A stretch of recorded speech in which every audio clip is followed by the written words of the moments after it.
Hello everybody, today we are going to see the problem on the energy, how to find the energy, total energy of the rectangular pulse. As shown in the figure, the rectangular pulse is given an amplitude as A and the timing is from minus t by 2 to the n plus t by 2. So you can write this as x of t is equal to A. It is ranging from minus t by 2, that is time is from t by 2 to t by 2, and it is 0 otherwise. Only the value is from minus t to plus t by 2. Now you can see, we know the total energy of a continuous time signal. It is a continuous time signal whose formula is given by E is equal to integration of minus infinity to plus of infinity mod of x of t whole square and dt.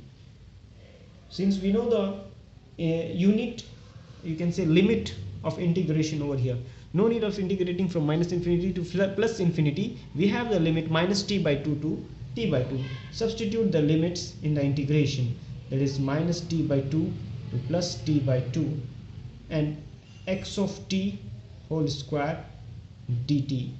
So we have the value minus t by 2 to plus t by 2. X of t, we know the value is a square dt, whereas you know that with respect to t we are going to integrate, so a is a constant, so therefore a square, then the constant integration will be t.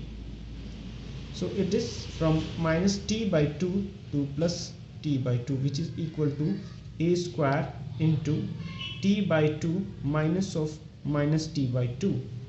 So you can see here t by 2 minus of minus t by 2. So t by 2 minus of minus, it is plus t by 2 plus t by 2, half it is, so it will be equal to t. So total energy we get is equal to E is equal to a square t, the total energy of a rectangular pulse. Thank you.